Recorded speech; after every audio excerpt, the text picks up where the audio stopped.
नालागिरिङ्गजवरं अतिमात्तभूतं दावग्गिचकमसनीव सुदारुणन्तं मैत्तं बुसेकविधिना जित्वा मुनिन्दु तं तेजसा भवतु ते जयमङ्गलानि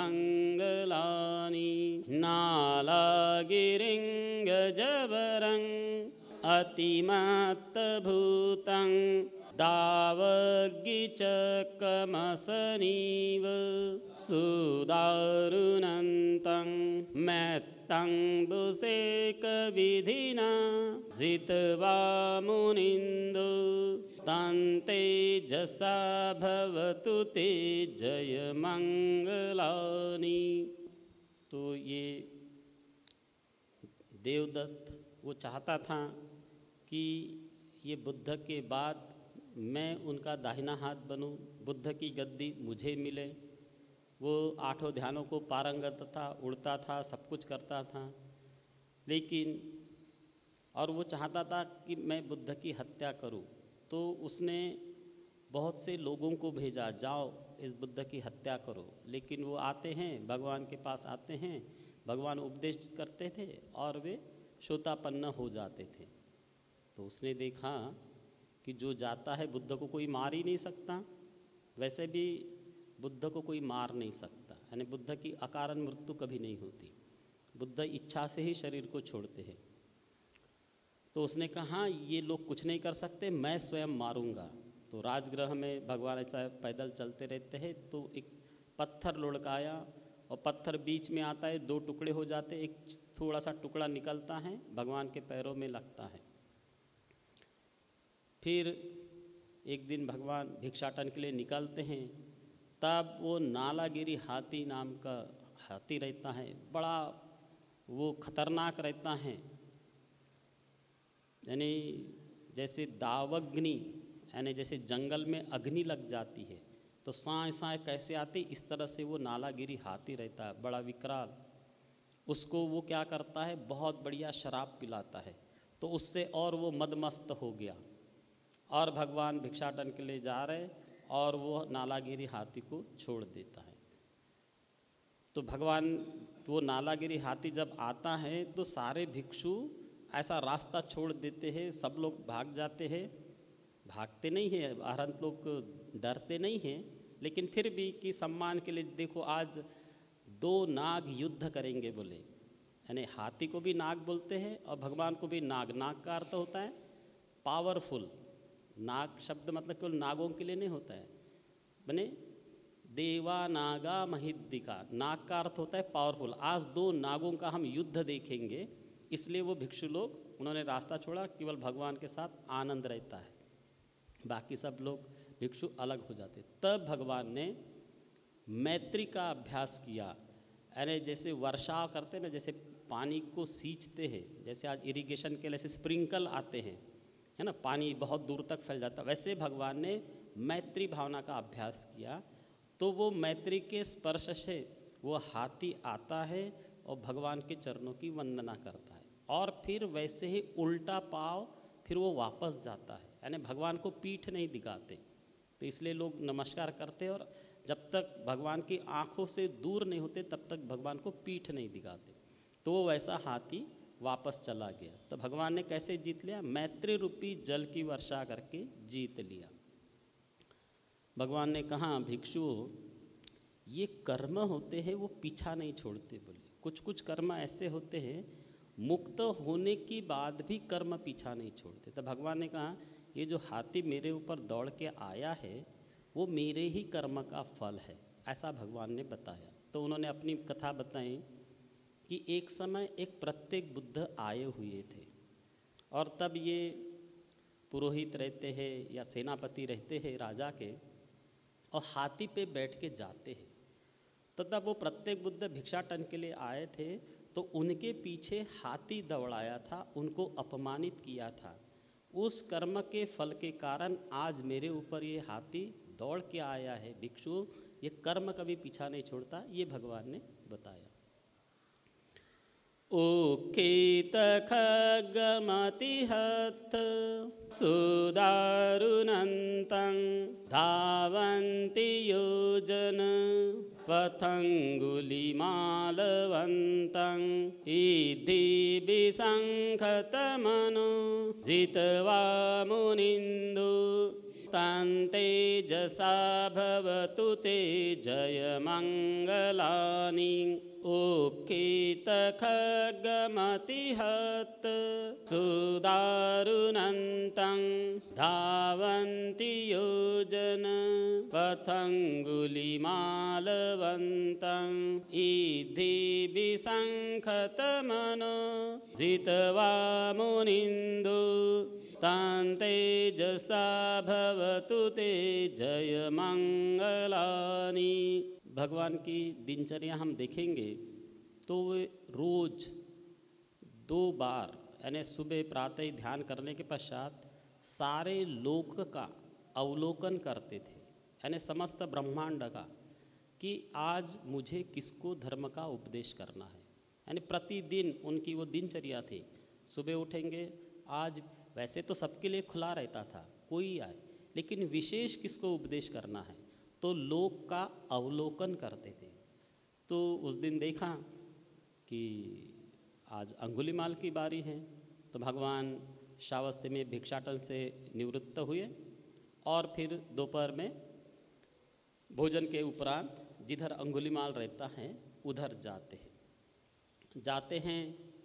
तो गाय चराने वालों ने कहा, भंते उधर से मत जाइए, उधर अंगुलीमाल रहता है। जो खेती किसानी कर रहे थे उन्होंने कहा, भंते उधर उस रास्ते से मत जाइए, उधर अंगुलीमाल रहता है। भगवान ने ऐसा सुना कि जैसे सुना ही नहीं, और भगवान चले गए। जंगल जाते हैं, दूर से अंगुलीमाल देखता है, आश्चर्य है, बोले इस रास्ते 1-2 की छोड़ दीजिए, 10-20 लोग चलने का साहस नहीं करते, और ये अकेला श्रमण चला आ रहा है। चलो मैं इसके प्राण ले लूँगा। और तलवार ढाल बिल्कुल सजा के भगवान चल रहे, उसके पीछे पीछे हो लेता है। तब भगवान ने रिद्धि दिखाई। क्या रिद्धि दिखाई? भगवान सामान्य चाल चल रहे और वो पूरी ताकत से दौड़ लगा रहा है अंगुलीमाल, तो भी वो नहीं पकड़ पाता। तो ये देख अंगुलीमाल बड़ा आश्चर्य होता है। मैं बोले चलते हिरन को, घोड़े को, सबको पकड़ लेता हूँ, और ये शमन सामान्य चाल चल रहा है, मैं पूरी ताकत से दौड़ लगा रहा हूँ तो भी नहीं पकड़ पा रहा हूँ। तो एक जगह ठहर जाता है और क्या बोलता है, तिट्ठ तिट्ठ सामना, शमन तू ठहर जा। भगवान बोलते अंगुलीमाल मैं तो ठहरा ही हुआ हूँ, तू ही चल रहा है। फिर अंगुलीमाल सोचता है ये चल रहा है फिर भी बोलता है कि मैं रुका हुआ हूँ, और मैं ठहरा हुआ हूँ, मुझको बोल रहे तू चल रहा है। और ये शमन लोग झूठ नहीं बोलते, तो मैं इससे पूछूंगा। तो पूछता है कि शमन ये क्या पहेली है, आप चल रहे हैं और फिर भी बोलते हैं कि मैं रुका हुआ हूँ, और मैं ठहरा हुआ हूँ, आप बोल रहे तू चल रहा है, ये क्या पहेली। तो भगवान बोलते हे अंगुलीमाल, मैं प्राणियों के प्रति अस्त्र शस्त्र और दंड का त्याग करते हुए मैं दया और करुणा के साथ रहता हूँ, इसलिए मैं चलते हुए भी ठहरा हुआ हूँ। और तू प्राणियों के प्रति असंयमित है, मारता है, काटता है, तेरे हाथ खून से रंगे हैं, इसलिए तू ठहरे हुए भी तू चल रहा है। ऐसे वचन जब सुने, उसने तलवार ढाल खो में फेंक दिया और भगवान के चरणों में गिरता है और बोलता है भंते मुझे प्रवज्जित करे। भगवान ने कहा ए ही भिक्षु, और उसको भिक्षु बना दिया। भिक्षु बनाया और फिर श्रावस्ती में आते हैं, भगवान बैठे, भगवान के बगल में वो अंगुलीमाल बैठा है। उधर प्रजा राजा को कोसती है, ये राजा हमारा कुछ नहीं करता, अंगुलीमाल है, हमारे भाई बहन अमुक को हत्या हो गई, ये मर गया। उसने गांव को उजाड़ दिया था, गांव अगांव हो गए, निगम अनिगम हो गए, उधर कोई रहता ही नहीं था, और ये हमारा राजा कुछ नहीं करता। तो राजा ने सोचा चलो आज अंगुलीमाल को पकड़ा जाए। तो वो 500 घुड़सवारों के साथ आज मैं अंगुलीमाल को पकड़ लूँगा करके निकला तो सोचता है चलो पहले भगवान के दर्शन तो कर ले, तो श्रावस्ती में भगवान के पास आता है, विहार में आता है। भगवान पूछते, महाराज बहुत परेशान नज़र आ रहे हो, क्या बात है? तो बोलता, और इतने दोपहर में कहाँ जा रहे हैं? तो राजा प्रसेनजीत बोलता है, भंते मेरे राज्य में एक अंगुलीमाल नाम का डाकू रहता है, उसने बहुत परेशान कर रखा है, उसने गांव को उजाड़ दिया है, निगम को उजाड़ दिया है, उसको पकड़ने के लिए मैं जा रहा हूँ। भगवान बोलते, महाराज यदि वो अंगुलीमाल दाढ़ी मूछ मुंडा के कासाय वस्त्र पहने भिक्षु बन गया हो तो आप क्या करेंगे? भंते हम उसको हाथ जोड़ेंगे, भोजन देंगे, दवा देंगे, सब करेंगे, लेकिन वो ऐसी बात उस पागल में, उस मूर्ख में कहाँ से आएगी? तो भगवान क्या करते, बगल में तो अंगुलीमाल बैठा रहता है, उसका हाथ पकड़ते हैं, ये रहा अंगुलीमाल। तो वैसे वो अंगुलीमाल शब्द सुन के राजा डरता है। भगवान ने कहा, महाराज उसको डरने की बात नहीं, अब वो भिक्षु बन गया है। राजा ऐसा उंगली दबाता है कि बोले हम बिगड़े हुए लोगों को सुधारने में कितना समय लगता है, और भगवान बिना कुछ अस्त्र शस्त्र दंड के भी ऐसे लोगों को दमन करते हैं। बड़ा प्रसन्न हुआ। फिर राजा अंगुलीमाल से संवाद करता है, तुम्हारी माता का नाम क्या है, ये वगैरह सब, और फिर राजा प्रणाम करता है और फिर राजा वापस लौटता है। तो भगवान ने कैसे जीत लिया? रिद्धि के बल से जीत लिया। उन भगवान बुद्ध के प्रताप से तेरा कल्याण हो। फिर क्या होता है कि श्रावस्ती में अंगुलीमाल भिक्षाटन के लिए जाता है, लौटता है, तो उसने देखा कि एक महिला का गर्भ टेढ़ा हो गया और वो प्रसव वेदना से बड़ी पीड़ित रहती है। तब उसके मन में ये विचार आया, अरे प्राणी कितने कष्ट में, कितने दुख में हैं। और फिर भगवान के पास आके कहता है कि भंते जब मैं भिक्षाटन करके लौट रहा था तब एक महिला प्रसव वेदना से पीड़ित थी, तो मेरे मन में ऐसा लगा कि मनुष्य कितना दुखी है, कितने दुख में है प्राणी। तो भगवान कहते, तू ऐसा कर कि तू जा और उस महिला को ऐसे बोलना। क्या बोलना? कि जब से मैंने जीवन धारण किया है मैंने किसी प्राणी की हत्या नहीं की, ये सत्य है। इस सत्य वचन के आधार से तेरा और तेरे गर्भ का मंगल हो, ऐसा बोलना। बोलो अंगुलीमाल को कहता है, भंते मैंने इतने प्राणियों की तो हत्या की है। तो भगवान कहते, तू ऐसा बोलना, जब से मैंने आर्य जीवन धारण किया है, यानी जब से भिक्षु बना है, जानबूझकर किसी प्राणी की हत्या नहीं की, ये वचन सत्य है। इस सत्य वचन के आधार से तेरा और तेरे गर्भ का मंगल हो, ऐसा जाके बोलना। बोले फिर वो वापस जाता है और फिर वो गाथा बोलता है। इसको सत्य क्रिया बोलते हैं। तो कभी भी कोई ऐसा उसको टेस्ट कर सकता है। तो उसने गाथा में बोला, यतो हं भगिनी अर्याय जातिया जातो नाभिजानामि सच्चिंच पाणं जीवितावुर्पिता तेन सच्चेन सोत्थि ते सोत्थि गभसाथि। यानी ये तो हंग भगिनी, हे भगिनी, बहन को भगिनी बोलते हैं।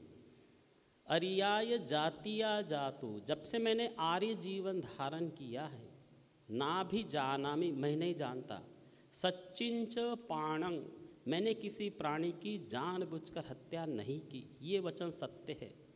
इस सत्य वचन के आधार से तेरा और तेरे गर्भ का मंगल हो। लौटता 3 बार बोलता है, वापस आ जाता है, और बिल जैसे करता है वो एक स्वस्थ बालक को जन्म देती है और फिर वो सुखी हो जाती है। तो लोगों ने इसको भी टेस्ट करना है, जो भी गर्भवती महिलाएं हैं वो इसका भी प्रयोग कर सकती है। यानी बुद्ध मूर्ति के सामने यानी लोटे में जल रखे और ये 3 बार बोलना है। इसको अंगुलीमाल सुत्त बोलते हैं, और उस महिला को पिला दीजिए, नॉर्मल डिलीवरी हो जाती है। तो इस तरह ये अंगुलीमाल की कथा है।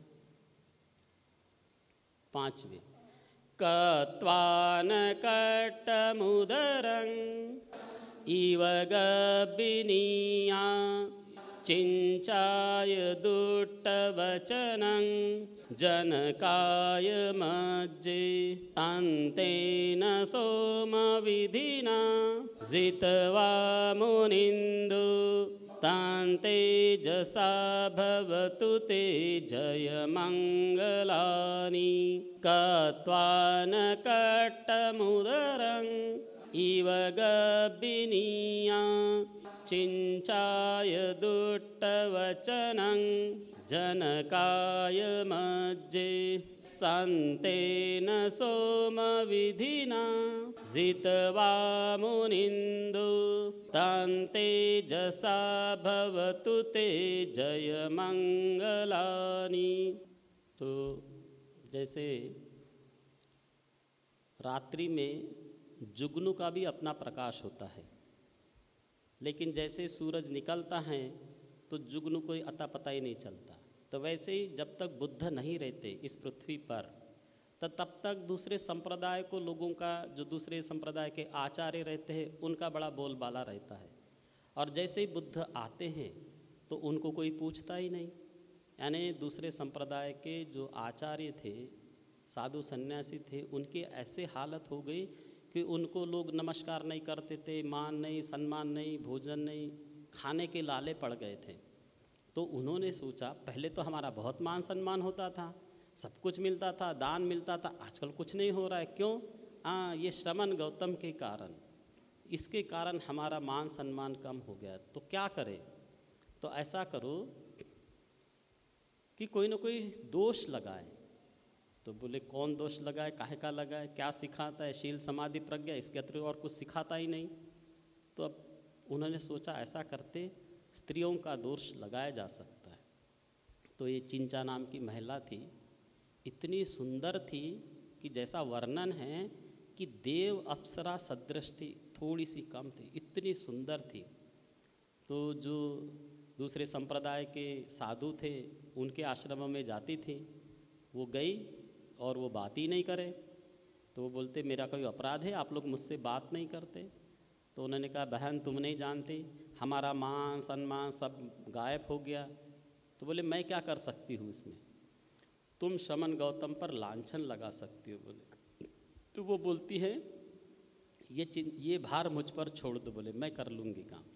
तो वो क्या करती, बढ़िया ऐसी लाल चुनरी पहनती है, लाल ऐसा कपड़ा, मेकअप वेकअप सजा के, जब श्रावस्ती में लोग उपदेश करके, भगवान का उपदेश होने के पश्चात लौटते हैं घर, तब वो ऐसा दिखाती थी कि वो आश्रम में जा रही है। और जाने के पश्चात दूसरे किसी आश्रम में बगल दूसरे संप्रदाय के थे, वहाँ रात भर रहती थी। और सुबह ऐसा दिखाती थी कि जैसे सुबह सुबह लोग भगवान का धर्म श्रवण सुनने के लिए लोग जाते थे, यानी भोजन वगैरह सब लेके जाते, तो ऐसा दिखाती थी जैसे गेट से ऐसे बाहर निकलती थी कि जैसे वो भगवान के आश्रम से ही बाहर निकलती। तो लोग पूछते थे अरे चिंचे कहाँ जाती हो, तुम्हें से क्या मतलब? फिर पूछते अरे चिंचे तू कहाँ से आ रही हैं, हाँ तुम लोगों को क्या मतलब? बस ऐसा ही वो उत्तर देती थी। लेकिन बार बार होता था तो उसने बता दी कि हम तो जाते हैं और भगवान के साथ रहते हैं। तो जो मूर्ख लोग थे वो मान गए कि ये बोल रही है सही है, जो लेकिन पंडित थे वो जान गए कि ये पागल लड़की है करके। फिर उसने 9 महीने का गैप दी। उसने ऐसा स्वांग रची थी कि कीड़ों से अपने पैर कटवाई। तो कीड़े जब काट देते तो पैर फूल जाता है, तो पैरों को ऐसे फुलाई। पेट में एक ऐसे गोल लकड़ी ले, उसका सीधा एक बीच का पोर्शन काटे तो एक तरफ प्लेन हो गया, तो वो पीठ पर यानी पेट पर ऐसा बांध दी, ऊपर से कपड़ा बांधी तो बिल्कुल, और हाथ पाँव फुला दी, सब ऐसा की कि जैसे गर्भिणी दिखती है वैसा स्वांग रची।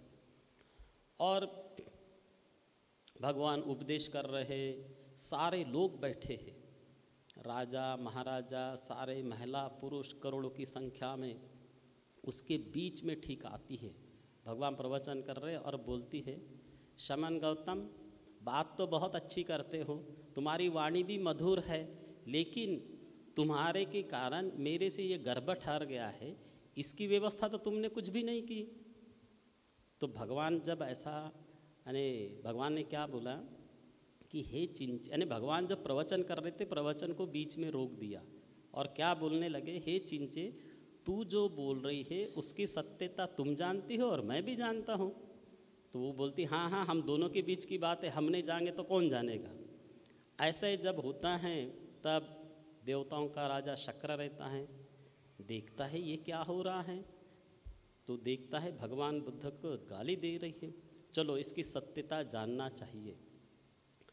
तब उसने 4 देवपुत्रों को भेजा, जाओ रे तुम लोग। बोले वो चारों देवपुत्र आते हैं, चूहे का रूप धारण करते, उसके शरीर पे चढ़ते हैं, एक ही झटके में वो रस्सियाँ काटते हैं। जैसे रस्सी कट जाती है, जो लकड़ी का टुकड़ा रहता है एक तरफ बड़ा शार्प रहता है, यानी गोल को ऐसा बीच से काटे, एक तरफ शार्प रहता है, बड़ा पैना रहता है, उसकी पैरों में गिर गया तो सामने की 10 अंगुलियाँ कट गई। तो उसको यही नहीं पता चला कि भाई एक उंगली कटती है तो कितना दुख, 10 उंगलियाँ कट गई, पूरा सारा भंडा फोड़ हो गया। तो लोगों ने फिर थूका, मारा, चप्पल फेंका, अरे चिंचे तुमको जरा सी भी लाज शर्म नहीं आए, कैसे बुद्ध के ऊपर तुम गाली देती हो। और उसको थूक के, मार के, धक्के मारकर उसको बाहर निकाले। जैसे वो आश्रम के बाहर जाती है वैसे धरती फटती है और वो अविची नरक में चिंचा तुरंत चली जाती है। तो इस तरह भगवान ने कैसे जीत लिया, शांत और सौम्य बल से जीत लिया। उन भगवान बुद्ध के प्रताप से तेरा कल्याण हो। सच्चं विहाय मति सच्चक वाद केतुं वादाभिरूपितमनं अति अंधभूतं पय्यापदीपजलितो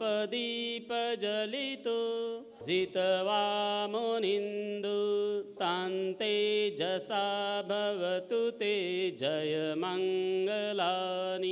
सच्चं विहाय मति सच्चक वादकेतुं वादाभिरूपितमनं अति अंधभूतं पय्यापदीपजलितो जित्वा मुनिन्दु तान्ते जसा भवतु ते जयमंगलानि। तो ये सच्चक नाम का परिव्राजक रहता है, यानी दूसरे संप्रदाय के जो साधु लोग रहते हैं उनको परिव्राजक बोलते हैं। तो ये सच्चक नाम का परिव्राजक कैसा रहता है, सत्य से विमुख, किसी चीज़ को नहीं मानने वाला। न कोई दान है, न पुण्य है, न श्रमण है, न गौतम है, न कोई ज्ञानी है, बस असत्यवाद के पोषक और बड़ा अभिमानी, बड़ा वाद विवाद परायण और अहंकार, ये सारे बातें, और अंधा बिल्कुल। और हमेशा उसके 200-400 शिष्य रहते थे तो वो हमेशा डिंग हाँकता था, अरे वो शमन गौतम मेरे साथ वाद विवाद कर ले तो उसको हिलाऊंगा डुलाऊंगा, जैसे अपन छोटे बच्चे के कान पकड़ते हिलाते डुलाते, वैसे मैं शमन गौतम को हिलाऊंगा डुलाऊंगा, यानी हमेशा ऐसा हाँकता था। एक दिन लोग बोले, तुम इतनी बार बार बोलते हो कि मैं वाद विवाद में कराऊंगा तो सचमुच जाओ। बोले फिर वो आता है भगवान के पास। वैसे ही भगवान के पास जितने भी लोग वाद विवाद करने आते हैं तो वो बोलने का साहस ही नहीं करते, मतलब वैसे ही वो कपकपी आ जाती है या डर जाते हैं। तो भगवान ने उसको जीत लिया, प्रज्ञा प्रदीप दीप जलाकर उसको जीत लिया। उन भगवान बुद्ध के प्रताप से तेरा कल्याण हो। नंदोपनंद भुजगं विविधं महिधिं पुत्तेन थेर भुजगेन दमापयन्तु इद्धुपदेश विधिना जित्वा मुनिन्दु तान्ते जसा भवतु ते जयमङ्गलानि। नंदोपनंद भुजगं विविधं महिधिं पुत्तेन थेर भुजगेन दमापयन्तु इद्धुपदेश विधिना जित्वा मुनिन्दु तान्ते जसा भवतु ते जयमङ्गलानि। तो ये नंदोपनंद नामक भुजंग रहता है। तो एक बार भगवान ने महामोगलायन को बोला कि जा तो उसका दमन करके आ। तो ये 1000 ऐसे जटिल रहते हैं, तो वो उनके 1,000 अपने अपने कुटियों में रहते हैं। तो उसमें ये भुजंग नंदनोपन्ना नाम का भुजंग रहता है। तो मोगलान कहता है भंते मैं अकेला कैसे जाऊंगा, वे 1000 लोग हैं और मैं अकेला। भगवान कहते तू चले जा, फिर मैं आऊँगा बोल देते। तो वो महामोगलान जाता है, शाम के समय जाते हैं। तो महामोगलान क्या करता है, बोले मैं इतने लोगों को एक साथ नहीं लड़ सकता। तो उसने क्या किया, ऐसी वर्षा की। वैसे रिद्धिमान तो रहते थे महामोगलान रिद्धि सिद्धि में, तो वर्षा करने के कारण सारे जो ऋषि थे अपने अपने कुटियों में चले गए। जो प्रमुख था उसके पास जाके बोलता है महामोगलान कि हमको एक रात भर ठहरने के लिए स्थान दे दो। तो वो बोलता है नहीं, हमारे यहाँ कोई स्थान नहीं है, सारे लोग अपने अपने कुटी में चले गए, हमारे यहाँ कोई स्थान नहीं। फिर बोलता है अरे भाई, एक साधु व्यक्ति साधु को सहयोग नहीं करेगा तो और कौन करेगा। फिर भी वो कहता है हमारे यहाँ जगह नहीं है। तो महामोगलान ने पूछा वो स्थान है टीला है बोले, जहाँ लोग रेत ऐसी ऊंची थी, उस स्थान में कौन रहता है। बोले वहाँ कोई नहीं, वहाँ चाहे तो तुम रह सकते हो। हाँ बोले लेकिन वहाँ एक नंदोपन नाम का भुजंग रहता है। तो महामोगलान बोले उसकी चिंता छोड़ दो बोले तुम। और फिर ठीक है, उसने दे दिया, तुम चाहे तो रात भर वहाँ रुक सकते हो। जाता है महामोगलान उस स्थान के लिए। तो नंदोपनंद ये जो भुजंग रहता है वो देखता है अरे ये साधु आ रहा है, चलो मैं इसको मार दूंगा। तो वो क्या करता है, विष फेंकता है। तो जैसे विष फेंकता है महामोगलान बोलता है इसको नहीं मालूम बोले कि मैं भी रिद्धिशाली हूँ। तो बदले में महामोगलान भी विष फेंकता है। दोनों विष आपस में टकरा जाते हैं और ऊपर आकाश में चला जाता है। वो भुजंग इतना क्रुद्ध हुआ, मेरे विष से इसको कुछ नहीं हुआ, यानी बड़ा गुस्सा आ गया उसको और क्रोधित हो गया कि मेरे हलाहल विष से कुछ नहीं हुआ। फिर वो मुख से ऐसी अग्नि फेंकता है। फिर मोगलान बोलता है इसको नहीं मालूम बोले कि मैं भी रिद्धिशाली हूँ। फिर इसने भी अग्नि फेंका। जैसे अग्नि फेंकता है वो भुजंग बोलता है मैं जल गया, मैं जल गया, ऐसा वो बोलता है। और इसको कुछ नहीं हुआ महामोगलान को।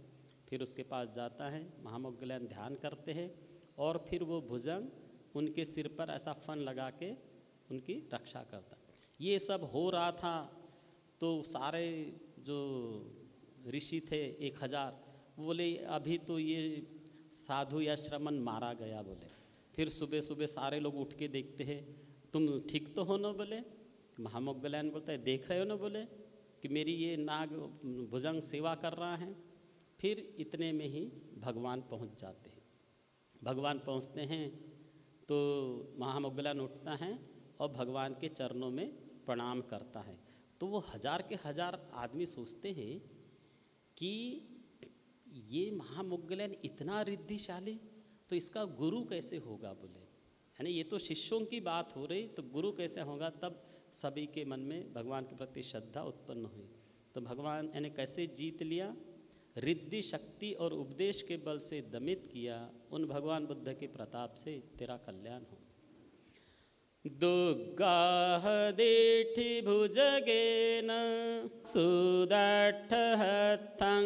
ब्रह्मं विशुद्धि ज्योतिमिद्धि बकाभिधानं न्याणागदेन विधिना जित्वा मुनिन्दो तन्तेजसा भवतु ते जयमङ्गलानि। दुग्गाह देठि भुजगेन सुदट्ठहत्थं ब्रह्मं विशुद्धि ज्योतिमिद्धि बकाभिधानं न्याणागदेन विधिना जित्वा मुनिन्दो तन्तेजसा भवतु ते जयमङ्गलानि। तो प्रतिदिन की भांति भगवान सुबह उठते हैं और देखते हैं कि आज किसको उपदेश करना है। तो उनके ज्ञान में, उनके मैत्री में ये बक नामक ब्रह्मा आया। बक नामक ब्रह्मा को ऐसी मिथ्या दृष्टि उत्पन्न हुई थी। क्या दृष्टि उत्पन्न हुई थी जैसे अपन लोग सोचते हैं ये कीड़े मकोड़े जन्म लेते हैं मर जाते हैं, अपन क्या सोचते इनका भी कोई जीवन है, जन्म लेते मर जाते। पशु पक्षी ये भी कोई जीवन है, जन्म लेते मर जाते। देवता लोग वैसे ही सोचते ये आदमी भी कोई आदमी होते हैं, जन्म लेते मर जाते। वो ब्रह्मा सोचता है ये देवता भी कोई देवता होते, जन्म लेते मर जाते, मैं अमर हूँ, मैं अजर हूँ, ऐसा वो सोचता है। तो भगवान ने देखा ये बग ब्रह्मा में ये मिथ्या दृष्टि हुई, समस्त संसार में प्राणी जन्म लेते मर जाते, मैं अजर हूँ, मैं अमर हूँ, मैं नहीं मरता। तो भगवान जैसे सिकुड़ी बाहों को फैलाए उतनी देर में सीधे ब्रह्मलोक पहुँच जाते हैं। तो बग ब्रह्मा बोलता है आइए श्रमण, बड़े दिन बाद यहाँ आने का मैंने पधारे, आपका स्वागत है। भगवान ने कहा हे बग ब्रह्मा, तू जो विचार कर रहा है वो मिथ्या दृष्टि है, तू भी मरने वाला है। वो स्वीकार नहीं करता, नहीं मैं कैसे मान लूँ बोले। तो भगवान ने कहा मैं तेरी करोड़ों वर्ष की आयु को जानता हूँ और तू भी मरने वाला है, फिर भी वो स्वीकार नहीं करता। तो बग ब्रह्मा बोलता है ये बताओ मेरे पूर्व कर्म के बारे में बताओ। तो भगवान एक एक उसके पूर्व कर्म बताते। एक समय में तू जंगल में ऋषि था बोले, तब 500 लोग रेगिस्तान से जा रहे थे, वो प्यास से परेशान थे। तब तुमने सोचा कि मेरे देखते देखते ये लोग नष्ट न हो जाए, तो रिद्धि से उसने पानी निर्मित किया था और 500 लोगों को पानी पिलाया था। ये तुम्हारा पूर्व कर्म है। उसको भी मालूम था, हाँ बोले ये भी बात सही है। फिर बताता है पुनः ये बग ब्रह्मा गंगा नदी के किनारे साधु रहता है, ध्यानी रहता है। तो गंगा नदी में 4 युवक ऐसे नाव में बैठते हैं और बढ़िया मांस मटन खाते हैं, मछली वछली और जूठन क्या है नीचे फेंकते हैं, उनकी हड्डी वगैरह। और वो नीचे एक सांप रहता था, उसके सिर पर टकराता है। तो वो बड़ा गुस्सा हो गया कि स्वयं मांस मछली खाते हैं और जूठन मेरे ऊपर फेंकते, चलो मैं ये चारों को नष्ट करूँगा। तो जैसे वो वेग से आता है तब तुमने सोचा था नहीं नहीं मेरे देखते देखते ये लोग नष्ट न हो जाए, तो बलपूर्वक तुमने सांप को उस नाक को हटा दिया था, वो भी तुम्हारा पूर्व कर्म है। वो भी बोलता है ये भी बात सत्य है। फिर बताया कि मैं तुम्हारा कल्प नाम का शिष्य था, तुम 8 ध्यानों को पारंगत हुए, इस ब्रह्मलोक में आए और मैं यहाँ आ गया। वो भी बात समझ में आ गए, तब भी वो स्वीकार नहीं करता। तो भगवान ने कहा ऐसा करो बोले इस समस्त ब्रह्मांड में तू कहीं भी छुप जा, मैं तुम्हें ढूंढ निकालूंगा। तो वो कहीं भी छुप जाए, भगवान उसको ढूंढ निकाले। अच्छा बोले मैं छुप जाता हूँ, तू ढूंढ के बता। तो भगवान चले गए निर्वाण में, निर्वाण उसको तो मालूम ही नहीं है। तब वो अपनी हार स्वीकार करता है। तब भगवान ने उपदेश देते हैं, करोड़ करोड़ ब्रह्माओं को धर्म का संवेग जाता है, फिर वहाँ से भी ये ध्यान करके वे लोग मुक्त हो जाते। तो इस तरह भगवान ने उसको कैसे जीत लिया, ज्ञान रूपी औषधि से जीत लिया। उन भगवान बुद्ध के प्रताप से तेरा कल्याण। तो इस तरह ये भगवान के जीवन काल की 8 घटनाएं हैं, कथानक है। मेरे ख्याल है जो अपने आप को बुद्धिस्ट समझते हैं उसके बिना तो शादी होती ही नहीं है, होती है क्या है? तो अच्छा है, सभी को बोलना चाहिए और ये गाथाएं रोज बोलनी चाहिए इसको। चिरं तिष्ठतु बुद्ध शासनं, चिरं तिष्ठतु बुद्ध शासनं, चिरं तिष्ठतु बुद्ध शासनं। साधु साधु साधु। मंगल सूत्र। भगवान ने बताया कि संसार में 3 कोलाहल होते हैं। एक कोलाहल होता है उसे बोलते हैं कल्प कोलाहल। वो देवता आते हैं भूमि पर और बोलते हैं आज से 1 लाख वर्ष बीतने पर ये पृथ्वी नष्ट हो जाएगी, ये कल्प ही नष्ट हो जाएगा।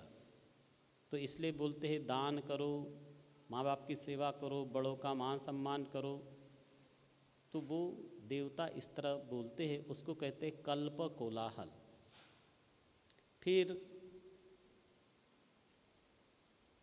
पुनः वो देवता लोग आते हैं और बोलते हैं कि आज से 1000 वर्ष बीतने पर बुद्ध उत्पन्न होंगे, इसलिए खुशियाँ मनाओ, क्योंकि बुद्ध जब उत्पन्न होते हैं सारा संसार खुशी से मैंने खुश सुख को प्राप्त हो जाता है। यानी बुद्ध जब जन्म ग्रहण करते हैं तो जो फल फूल प्रकृति रहती हैं उसी दिन असमय सारे वृक्ष पुष्पित हो जाते, फल वाले वृक्षों को फल लग जाते हैं, यानी सारी प्रकृति प्रसन्न होती है। तो बोलते हैं, उसको कहते हैं बुद्ध कोलाहल। आज से 1000 वर्ष बीतने पर बुद्ध उत्पन्न होंगे। फिर एक होता है चक्रवर्ती कोलाहल, यानी पुनः वो देवता आके बोलते हैं आज से 100 वर्ष बीतने पर चक्रवर्ती राजा उत्पन्न होगा। और चक्रवर्ती राजा, उसके शरीर में भी 32 महापुरुष लक्षण रहते हैं, लेकिन वो ग्रह त्याग नहीं करता और सारे पृथ्वी पर बिना अस्त्र शस्त्र दंड से सारे पृथ्वी को शासन करता है धर्म के अनुसार। उसको बोलते हैं चक्रवर्ती कोलाहल। इसी तरह 12 वर्षों तक देवता और मनुष्य सहित लोक में विचार किया गया कि उत्तम क्या है, किसी को मालूम नहीं रहता, मंगल क्या है। तब भगवान उसका उत्तर बताते, क्योंकि देवता लोग भी अज्ञानी हैं, उनको सारी चीज़ें नहीं समझ में आती। तो उनमें चिंतन किया गया कि कौन सा उत्तम है, तब भगवान ने ये मंगल सूत्र का उपदेश दिया। उसको हम बोलेंगे, यं मंगलं द्वादश ही चिन्तयन्सु सदेवका स्वोत्थानं नाधिगच्छन्ति अट्ठत्रिंशं च मंगलं देशितं देवदेवेन सब पाप विनाशनं सबलोक हितत्थाय मंगलं तं भणामहे। जिन 38 मंगल धर्मों के संबंध में 12 वर्षों तक मनुष्य तथा देवताओं सहित लोक में विचार किया गया, किंतु उनका ठीक से ज्ञान न हो सका, उन मंगलों का देवादि देव भगवान बुद्ध ने सब पापों के विनाश के लिए उपदेश दिया है। सर्वलोक हित के लिए हम उन मंगल धर्मों को कह रहे हैं। एवं मे सुतं एकं समयं भगवा सावथियं विहरति जेतवने अनाथपिण्डिकस्य आरामे अथ को अय्यत्तरा देवता अभिकंताय रत्तिया अभिकंतवन्ना केवल कप्पं जेतवनं उभासे त्वा येन भगवा तेनुपसंकमी उपसंकमित्वा भगवन्तं अभिवादित्वा एकमन्तं 88 एकमन्तं ठिताखुसा देवता भगवन्तं गाथाय अज्झभासी। एवं में सुतं, ऐसा मैंने सुना, एक समय भगवान बुद्ध श्रावस्ती के जेतवन उद्यान में अनाथ पिंडक द्वारा बनवाए हुए संगाराम में विहार कर रहे थे। उस समय रात्रि के अंतिम पहर में एक अति स्वरूपवान दिव्य प्रकाश वाला देवता संपूर्ण जेतवन को आलोकित करता हुआ भगवान के पास आया। उन्हें प्रणाम कर एक और खड़ा हो गया। इस प्रकार खड़े होकर वह देवता यह गाथा बोला। भगवान की यदि अपन दिनचर्या देखें तो भगवान पूरे 24 घंटे काम करते थे। आप कल्पना करें, बुद्ध ने तो जो पा लिया तो सब पा लिया, यानी कुछ करने को बाकी नहीं था, निर्वाण को पा लिया सब। लेकिन लोगों के हित सुख के लिए भगवान इतनी मेहनत करते थे। जैसे प्रातः काल हुआ 6 बजे, जैसे भिक्षाटन के लिए जाते थे, देखते थे कि अभी समय है तो दूसरे संप्रदाय के आश्रमों में चले जाते थे, वहाँ भी उपदेश करते थे। तो जब दूसरे संप्रदाय के आश्रम में जाते थे तो वो जो आचार्य रहता था वो अपने शिष्यों को बोलता था, अरे तुम लोग चुप रहो, ये शमन गौतम बड़े मौन प्रिय होते हैं, वो बात नहीं करते। यानी अपने शिष्यों को बोलते थे तुम लोग शांत रहो, जब हम बात करेंगे तुम लोग कोई बीच में नहीं बोलना। फिर भगवान भिक्षाटन से जब लौटते थे, जहाँ जाते थे उनको उपदेश करते थे, लौटते थे, उसके पश्चात दिन भर कोई न कोई मिलने वाले रहते थे, उपासक, गृहस्थ, राजा, मंत्री, भिक्षु। शाम को ओपनली पब्लिक प्रवचन होता था और फिर शाम के बाद प्रवचन के बाद भगवान भिक्षुओं के प्रश्नों को उत्तर देते थे, मिलने जुलने वाले। 10 बजे के बाद सारी देवताओं की बारी आती थी।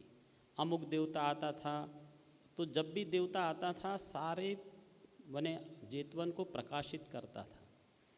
देवता आते थे, ब्रह्मा आते थे, रात के 3 बजे तक उनकी बारी होती थी, क्योंकि वे लोग भी नहीं जानते एग्जैक्टली क्या है। भगवान के पास आते हैं, भगवान को प्रणाम करते हैं और खड़े रहते हैं। देवता लोग बैठते नहीं, खड़े खड़े ही भगवान को प्रणाम करते और खड़े खड़े ही गाथाओं में पूछते, फिर भगवान उनको उत्तर देते। 3 बजे के बाद भगवान रात्रि के 1 घंटा ध्यान करते थे निरोध समापत्ति में।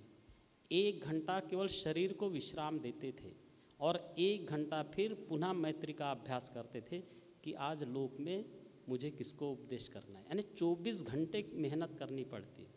हम लोग सोचे 8 घंटा काम किए नौकरी और थक गए, अब तो हम सो जाएंगे, ऐसे में नहीं चलेगा। कम से कम 12-15 घंटे मेहनत करनी पड़ेगी, तब अपना विकास हो सकता है और समाज का विकास हो सकता है, जिसको लोग बोलते हैं पर्सनालिटी डेवलपमेंट, व्यक्तित्व विकास। तो उसके लिए आपको मेहनत तो करनी पड़ेगी। कम से कम 12 से 15 घंटे कोई मेहनत करने के लिए तैयार है तो वो कुछ प्राप्त कर सकता है, नहीं तो संभव नहीं है। हम सोचे हम कुछ ना करें, फ्री में मिल जाए, फ्री में कुछ नहीं मिलता है। तो मेहनत करना है, ये भगवान से हमको सीखना चाहिए। भगवान को कोई बाकी नहीं था कोई काम करने का, लेकिन तो भी लोगों के हित सुख के लिए 24 घंटे मेहनत करते थे। बहुदेवा मनुस्सच मंगलानि अचिन्तयुं आकांक्षमाना सुत्थानं ब्रूहि मंगलमुत्तमं। भगवान कल्याण चाहने वाले अनेक देवताओं और मनुष्यों ने बहुत समय तक 12 वर्षों तक लगातार चिंतन किया, परंतु कल्याण कैसे होगा इसे वे जान न सके। इसलिए आप कृपा करके बतलाइए कि कल्याण प्राप्ति के लिए क्या उपाय करना चाहिए। तब भगवान ने उत्तर दिया, ये बुद्ध शासन की एक परंपरा है, जब तक कोई रिक्वेस्ट नहीं करता किसी को धर्म का उपदेश नहीं करते। जैसे अपन भी विपश्यना में जाते तो याचना करना पड़ता है, भंते हमको आनापान साधना विधि सिखाइए, विपश्यना सिखाइए, तब कोई सिखाता है, ऐसे कोई नहीं सिखाता। तो वैसे भगवान को पहले रिक्वेस्ट करते हैं कि भंते हमको आप बताइए, तब ये भगवान बोलते थे। असेवनाच बालानं पंडितानंच सेवना पूजा च पूजनीयानं हितं मंगलमुत्तमं।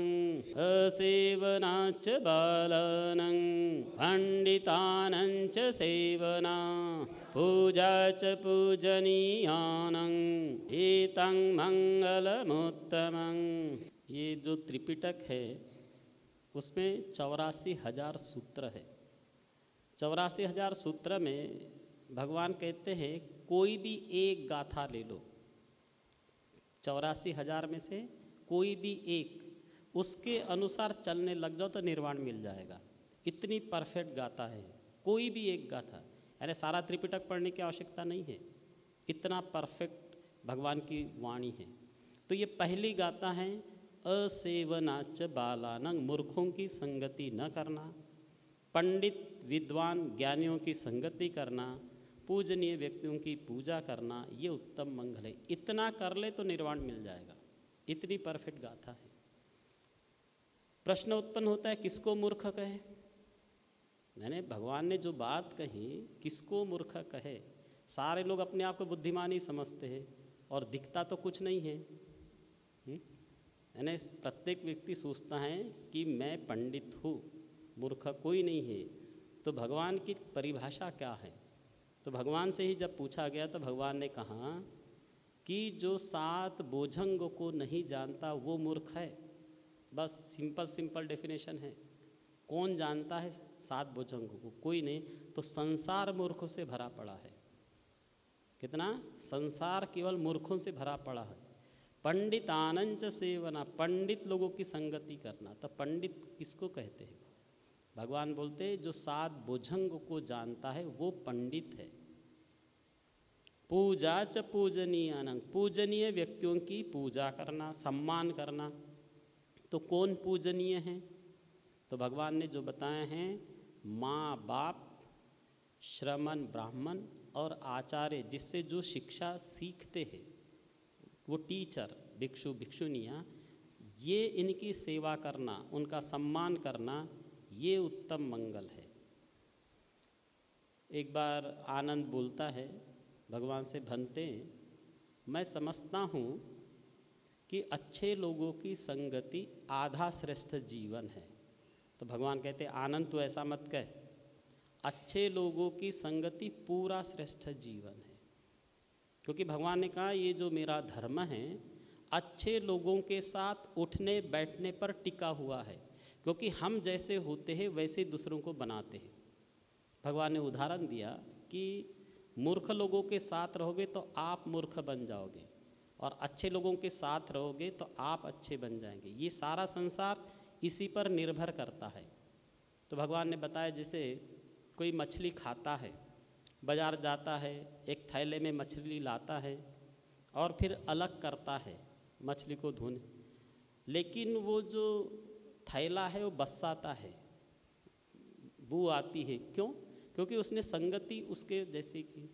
इसी तरह पलसे के पत्ते हैं, उसमें तगर, चंदन, धूप, अगरबत्ती सब ले आइए, वो पलसे के पत्ते में अपनी महक नहीं होती, लेकिन उसने संगति वैसी कर ली इसलिए वो महकने लगते हैं। तो भगवान ने कहा पूरा ये संगति का असर है। आप जिसके साथ रहोगे, आप पियक्कड़ लोगों के साथ रहोगे आप पियक्कड़ बन जाओगे, आप ध्यानी लोगों के साथ रहोगे आप ध्यानी बन जाओगे, आप मूर्ख लोगों के साथ रहोगे मूर्ख बन जाओगे। ये सारा संसार इसी पर ये चलता है, हमारी संगति कैसे है। इसलिए भगवान ने बोला है साधु सुविहितानं दर्शनं कंकाचिज्जति बुद्धिवर्धति बालोऽपि करोति पंडितं तस्मा साधु सतं समागमो। साधु सुविहितानं दर्शनं, यानी बहुत अच्छा है कि सत्पुरुषों की संगति करना। कंका छिज्जति बुद्धि वर्धति, शंकाएं दूर होती है, बुद्धि का विकास होता है। साधु सुविहितानं दर्शनं, कंका यानी शंका, शंका दूर हो जाती है। बुद्धि वर्धति, बुद्धि का विकास होता है। बालोंपि करोति पंडितं, वो मूर्ख लोगों को भी पंडित बना देते हैं।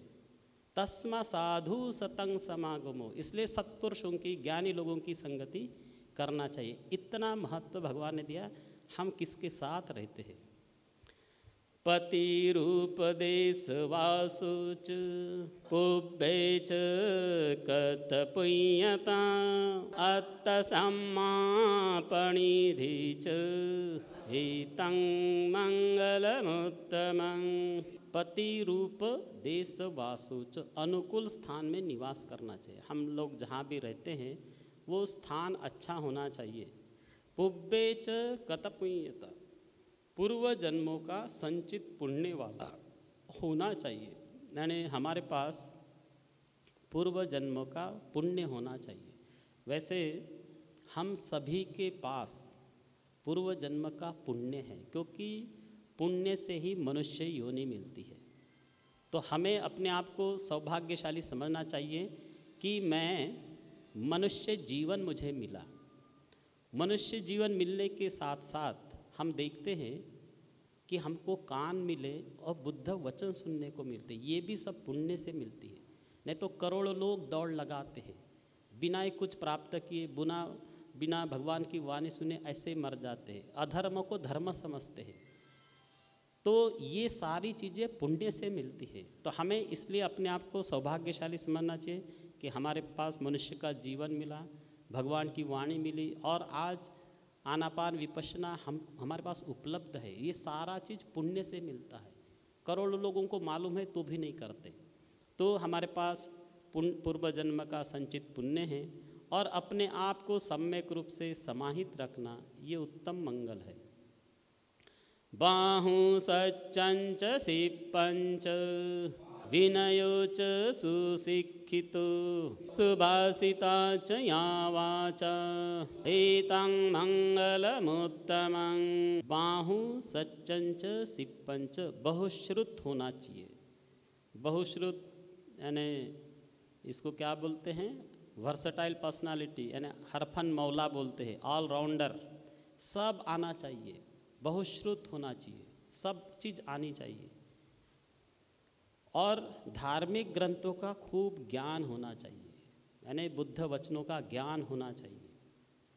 सिप्पंच, शिल्प और विद्याओं को सीखना चाहिए, यानी हमारे पास जो भी लेटेस्ट जो जिस समय जो टेक्नोलॉजी रहती है या प्रत्येक समय में अलग अलग शिल्प और विद्या रहते हैं, वो सारी चीज़ें सीखना चाहिए। नहीं तो आजकल क्या है, बोले बेरोजगारी की कितनी समस्या है, तो कोई हमने शिल्प नहीं सीखा, कोई विद्या नहीं सीखी, तो हमको ये शिल्प विद्या सीखना चाहिए ताकि आजीविका चला सकते हैं। विनयोच सुशिक्षितो, विनयशील होना चाहिए, शिष्ट होना चाहिए, यानी शिष्टाचार सीखना चाहिए, एटिकेट्स और मैनर्स सीखने चाहिए। सारे ये माँ बाप ने सिखाना चाहिए या नहीं तो टीचर ने सिखाना चाहिए। बुद्ध यानी जो भिक्षु लोग होते हैं वो श्रामणेरों को सिखाते हैं कि कैसे भोजन करना चाहिए, कैसे चीवर पहनना चाहिए, कैसे उठना चाहिए, सारे नियम दिए हैं। तो शिष्टाचार सीखना चाहिए। सुशिक्षितो, सुशिक्षित होना चाहिए। अब ये बड़ा भ्रामक शब्द हो गया सुशिक्षित होना। लोग MA PhD होते हैं, बोले हम जैसे और सुशिक्षित कौन होता है, तो ये गलत धारणाएं हैं। सुशिक्षित का अर्थ होता है जब तक आपको संस्कार नहीं दिया जाता, जब तक आपका मन का एजुकेशन नहीं मिलता, तब तक आप सुशिक्षित नहीं कहलाते। ये तो हम लिटरेट हुए, साक्षर हुए। जो कोई MA PhD करता है तो वो क्या हुआ, साक्षर हुआ, लिटरेट है। सुशिक्षित होना अलग चीज़ है। जब तक हमारे मन पर, जैसे भगवान ने बताया किसी एजुकेशन की आवश्यकता नहीं है, बोले केवल 3 एजुकेशन की आवश्यकता है, ये शील है, ये समाधि है, ये प्रज्ञा है। इस एजुकेशन होता है और तभी व्यक्ति सुशिक्षित होता है। तो सुशिक्षित होना और सुंदर वचन बोलना उत्तम मंगल है। वाणी के बारे में हमने बहुत बताया कि हमने केवल ऐसे ही वाणी का प्रयोग करना चाहिए, सबको कर्ण प्रिय हो, मधुर हो, तो ही वो सुंदर वचन कहलाते हैं, नहीं तो सारे दुर्भाषित है। तो सुभाषित बोलना चाहिए। तो सुभाषित केवल एक ही है, बुद्ध वचन केवल सुभाषित होते हैं, बाकी सब दुर्भाषित है।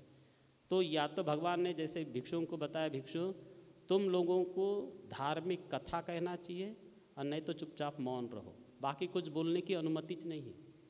या तो बुद्ध वचन दिन रात बोलो, भगवान ने दी है, छूट दी है बात करने की, तो क्या है, दिन रात धर्म चर्चा करो। जब भगवान का महापरिनिर्वाण हुआ था तब आनंद और अनिरुद्ध 7 रात्रि तक केवल धर्म चर्चा ही करते रहे, सोते नहीं थे। सोना तो मना है बुद्ध शासन में, जागते रहना है। तो 7 दिन केवल धर्म चर्चा करते हैं, बुद्ध वाणी का संगायन करते हैं। तो ये सुभाषित है। तो ऐसे सुंदर वचन बोलना ये उत्तम मंगल है। माता पितु उपट्ठानं पुत्रदारस्य संगहो अनाकुला च कम्मन्ता एतं मंगलमुत्तमं। माता पितु उपट्ठानं पुत्रदारस्य संगहो अनाकुला च कम्मन्ता एतं मंगलमुत्तमं। माता पिता की सेवा करना।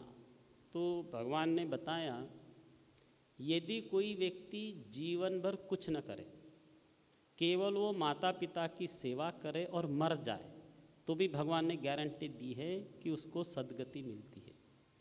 इतना महत्व भगवान ने माता पिता को दिया है। भगवान ने कहा लोग ब्रह्मा ब्रह्मा बोलते हैं, बोले भगवान ने कहा ये तुम्हारे माता पिता ही ब्रह्मा है, बोले इतना मतलब महत्व भगवान ने माता पिता पर दिया। कितने ही जन्मों में भगवान के माता पिता अंधे रहे हैं तो उनकी वो सेवा करते रहे।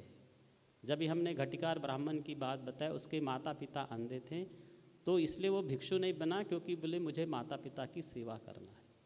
यानी भगवान ने माता पिता का इसलिए महत्व बताया, अगर माता या पिता जब बालक जन्म ग्रहण करता है उसका पालन पोषण और देखरेख नहीं करते तो व्यक्ति मर जाएगा। तो इसलिए इसी सोच पर ये करना चाहिए कि इन्होंने मेरा पालन पोषण किया तो मुझे भी इनका पालन पोषण करना चाहिए, ये भगवान ने बताया। और इसी कारण भारत देश के लोग सारे माँ बाप की सेवा करते हैं। ये भारत का जो कुछ कल्चर है, सारे संस्कार है, बुद्ध की देन है और कुछ नहीं है। विदेशों में अलग कल्चर होता है, वहाँ तो 20 साल का हो गया माँ बाप अलग हो जाते हैं और बूढ़े होने के बाद वृद्धाश्रम चले जाते हैं। लेकिन जैसे जैसे भगवान की शिक्षा, विदेशों में भी विपश्यना के केंद्र है।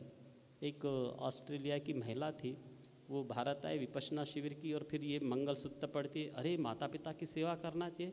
वो गई वापस और अपने वृद्धाश्रम से माँ बाप को लाई। अब बोले भगवान ने बोला है माँ बाप की सेवा करना चाहिए, मैं भी करूँगी बोलती है। यानी कैसे लोग बदलते हैं, जब तक ये धर्म नहीं है इसलिए सारी समस्या है। फिर भी अपन कभी कभी पेपर में पढ़ते हैं किसी पुत्र ने माँ की हत्या की या बाप की हत्या की, ऐसा पेपर में पढ़ते हैं। क्यों करता है? क्योंकि धर्म नहीं गया। धर्म यदि जाएगा तो कोई हत्या कर ही नहीं सकता, और माँ और बाप की तो हत्या कर ही नहीं सकता, क्योंकि अगर उस जन्म में वो हत्या करता है वो निर्वाण का साक्षात्कार उस जन्म में तो कर ही नहीं सकता, उसकी पहली शर्त है। तो कोई कर ही नहीं सकता हत्या, लेकिन फिर भी करते हैं। क्यों? क्योंकि धर्म नहीं है, उसको मालूम नहीं कि माँ बाप कितने महत्वपूर्ण होते, बल्कि माँ बाप के सामने ऐसे झुक के चलना चाहिए, ऐसा सिर उठा के। यानी 4 लोगों के सामने अपना ज़्यादा होशियारी नहीं दिखानी पड़ती है। तो एक है माँ बाप, बड़ा भाई और आचार्य जो भिक्षु भिक्षुनियाँ होते हैं, उनके सामने पांडित्य नहीं दिखाना होता है, भला आप कितने भी बड़े हो जाए। तो ये सारा करना पड़ता है, लेकिन भगवान की शिक्षा नहीं होने के कारण माँ बाप की लोग अवहेलना करते हैं। आपने देखा होगा कि वो लकुंटक भद्दीय था, नाम सुना है कि नहीं? लकुंटक भद्दीय, भद्दीय यानी भद्दा था वो, यानी हाइट में छोटा था, 3 फीट का रहा होगा। और जैसे सर्कस में रहते हैं ना बौने लोग, मजाक करते हैं ऐसे। लेकिन वो लकुंटक भद्दीय बड़ा रिद्धिशाली था, भयंकर रिद्धिमान था। तो जेतवन विहार रहता है, उसके वो द्वार के पास ही वो लकुंटक भद्दीय बैठता है। तो देहात में 30 भिक्षु रहते हैं, उन्होंने भी नाम सुन रखा है कि लकुंटक भद्दीय भिक्षु बड़ा रिद्धिमान है। तो वो आए, वो दरवाजे के पास ही बैठा रहता है। तो वो 30 नए नए भिक्षु थे, वो आए और उसकी मजाक कर रहे थे, यानी हंसी मजाक। उसके कान पकड़ते थे, नाक पकड़ते थे, सिर पर ऐसे ऐसे गोल गोल घुमाते थे, और कैसे चाचा ऐसा वगैरह जैसे लोग मजाक करते हैं। और फिर वो 30 के 30 भिक्षु भगवान के पास आए और कहने लगे, भंते ये हमने सुना है लकुंटक भद्दीय बड़ा रिद्धिशाली है, उसके हम दर्शन करना चाहते। तो भगवान बोलते, तुम लोग जिसका मजाक करके आए हो ना, बोले वही वो बैठा है, बोले वही वो लकुंटक भद्दीय है। 30 भिक्षु ने पूछा, भंते ये बौना क्यों हुआ? बोले इसके कौन से कर्म थे? तब भगवान ने बताया, ये पूर्व जन्म में राजा था बोले, और राजा था वो बूढ़े आदमियों को परेशान करता था। उसके सामने कोई बूढ़ा दिखता था उसको भगा देते थे, और बूढ़े यानी माँ बाप दिखे उनको भगाता था, उनको उठक बैठक करता था, उनसे खेल खिलवाता था। तो सारे लोग लज्जा भयवश बूढ़े लोगों को दूसरे प्रदेश में भेजते थे, क्योंकि ये सबको परेशान करता था। उस कर्म के कारण ये बौना पैदा हुआ है बोले। यानी बूढ़ों की, जो वृद्ध लोग रहते उनकी सेवा करना होता है, और वो सेवा नहीं करने के कारण वो नरक लोग भर रहे थे। और माँ बाप की यदि कोई सेवा करता है तो सुगति को प्राप्त होता है। तो इतना महत्व भगवान ने माँ बाप की सेवा को दिया। पुत्र और स्त्री का पालन पोषण करना और आकुल व्याकुल उद्विग्न न करने वाले पाप रहित कर्मों को करना, ये उत्तम मंगल है। दानंच धम्मचर्याच ज्ञातकानंच संगहु अनवज्जानि कम्मानि एतं मंगलमुत्तमं। दानंच धम्मचर्याच ज्ञातकानंच संगहु अनवज्जानी कम्मानी हितं मंगलमुत्तमं। तो पहला है दान करना चाहिए। भगवान ने दान के बारे में बताया कि बिना दान किए भोजन नहीं करना चाहिए। बोले क्या भगवान ने बताया? बिना रोज दान करना चाहिए, तभी हमने भोजन ग्रहण करना चाहिए। इतना दान का महत्व बताया भगवान ने, यानी बिना दान किए भोजन नहीं करना चाहिए। इसलिए अपने यहाँ परंपरा है, क्या परंपरा है कि भोजन करने से पूर्व अपन एक थाली सजाते हैं और भगवान को अर्पित करते हैं, बुद्ध के मूर्ति के सामने। जैसे भगवान की फूलों से पूजा करते हैं, धूप अगरबत्ती चंदन से, इसी तरह थाली से भी भगवान की पूजा करना। क्यों? ये केवल ये है कि हम पहले भगवान को दान करें, उसके बाद ही भोजन करना है। भोजन करने की अनुमति नहीं है। किसी न किसी को पहले आप दान करें। हम खाली क्या है, कब दान करते हैं? गृह प्रवेश है तब दान करते हैं, और शादी के दिन, और बाकी सब बोले अब आवश्यकता नहीं। वैसा नहीं होता है, रोज दान करना है। क्या दान करने के क्या फायदे हैं, ये भगवान ने बताया। तो भगवान बताते हैं, अन्न दो बल दो होती, वत्थ दो होती वन्न दो, यान दो सुख दो होती, दीप दो होती चक्षु दो। अन्न का जो दान करता है, अन्न दो बल दो होती, उसको बल मिलता है। वत्थ दो होती वर्ण दो, जो वस्त्रों का दान करते हैं उसे वर्ण मिलता है, ग्लो मिलती है। इसलिए भारत देश में जो परंपरा है कि भाई बहन वगैरह लोग आते हैं तो कपड़े खरीद के देते हैं, तो जो अच्छी परंपराएं थी वो भी हमने बंद कर दी है। अब कोई किसी को कपड़े ही नहीं खरीद के देता। आश्चर्य है मतलब, क्योंकि आप कपड़ों का दान करते हैं तब आपको वर्ण मिलता है। एक हमारे, मैं बिलासपुर में था तो एक ब्राह्मण थे, बड़े बुद्धिमान थे। मैंने 55 साल की उम्र में नौकरी छोड़ दी, अब मैं शेष जीवन ध्यान धर्म करूँगा बोले। लेकिन वो मेरे को बोले तुम जैसा और ब्राह्मण कौन मिलेगा, पंडित कौन बोलेगा बोले। तो मेरे को भोजन करने अपने घर ले जाते थे और बदले में फिर एक चादर दिए थे दान में, यानी कपड़े का दान करना चाहिए। तो हमने बेडशीट, ब्लैंकेट, ये सारी वस्तुओं का दान करना चाहिए। लेकिन सब भूल भाल गए और बड़े बड़े अक्षरों में लिख देंगे अहेर प्रथा बंद। तो तुमको किसने बोला था कि शादी के दिन ही कपड़े खरीद के दो? इतने सारे आप लोग ऐसा क्यों नहीं बोलते? आज बुद्ध पूर्णिमा है, मेरी तरफ से सबको कपड़े करके। आज अमुक पूर्णिमा है, पूर्णिमा के निमित्त क्यों नहीं कपड़े खरीदते? आपको किसने बोला था कि खाली शादी के दिन ही कपड़े खरीद के देना है करके? हमने जो अच्छी परंपराएं चल रही थी उसको बंद कर दिया। अपने मन से, बिना किसी से जाने, बिना किसी से पूछे, हमको जैसे समझ में आए वैसे धर्म को हमने ट्विस्ट कर लिया, मोल्ड कर लिया। ऐसा नहीं होता है। बुद्ध क्या बोलते हैं वो हमको उसके अनुसार चलना चाहिए। यान दो सुख दो होती, जो सवारी का दान करता है, भिक्षु आए उनको यहाँ से बस स्टैंड छोड़ दिया, रेलवे स्टेशन छोड़ दिया, तब सुख मिलता है। दीप दो होती चक्षु दो, जो दीपक का दान करते, यानी बिजली, लाइट, पंखे, उस समय ये नहीं था तो दिए के दान करते थे, तब ये चक्षु मिलते हैं।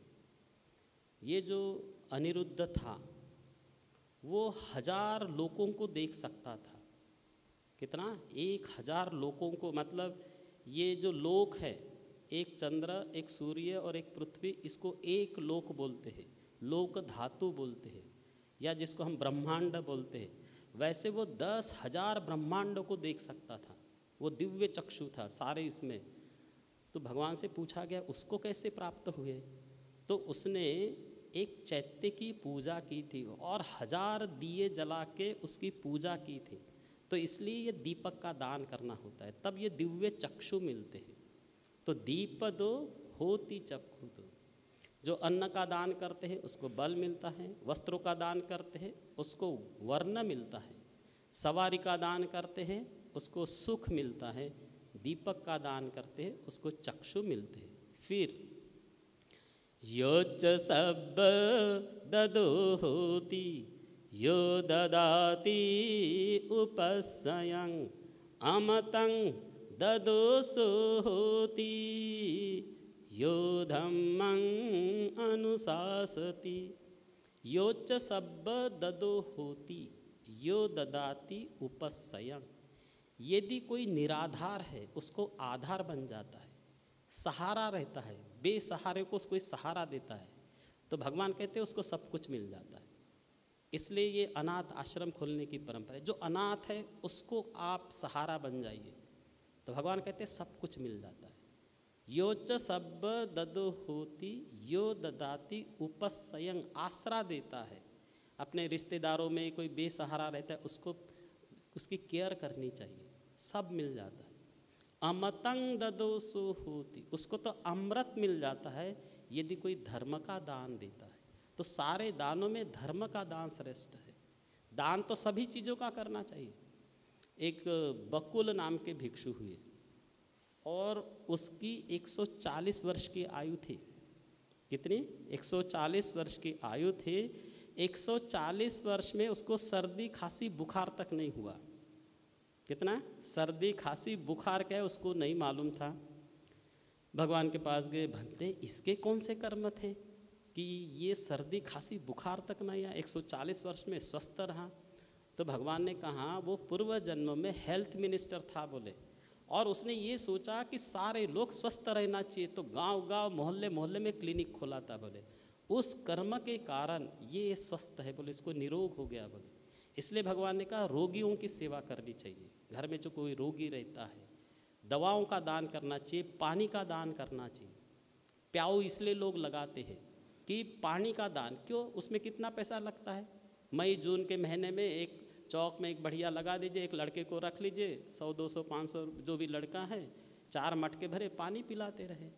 तो ये पानी का दान करना चाहिए। भगवान कहते हैं जो पानी का दान करता है उसके लिए सारी नदियों का जल ठंडा मिल जाता है, वो कभी भविष्य में प्यास से कभी नहीं मर सकता। जो भोजन का दान करता है वो भूख से कभी नहीं मर सकता। पानी का दान करेंगे वो कभी प्यास से नहीं मरेगा। ऐसे मरना तो सभी को है, प्यास से नहीं मर सकता। तो हमको ये सारे चीज़ें दान करना है। अन्न का दान, वस्त्र का दान, भोजन का, जल का, दवाओं का, कपड़े का, सारा करना चाहिए। और सारे दानों में धर्म का दान श्रेष्ठ है। क्योंकि बाकी दान ठीक है, धर्म का दान से सारे दुखों से मुक्ति मिल जाती। बार बार जन्म लेना मरना, इसलिए लोग आनापान करते, विपश्यना करते, ये धर्म का दान है। उसके लिए हम क्या करें? तो सारे दानों में धर्म का दान है। मन वचन कर्म से धम्म का आचरण करना। ज्ञातकानंच संगो, अपने बंधु बांधव और रिश्तेदारों का आदर सत्कार करना, सहायता करना। आप बड़े हो गए तो क्या हुआ, सारे रिश्तेदार है उनका स्वागत सत्कार और सहायता करना, वो आगे कैसे बढ़ जाए उसके लिए प्रयत्न करना, निर्दोष कार्यों को करना, ये उत्तम मंगल है।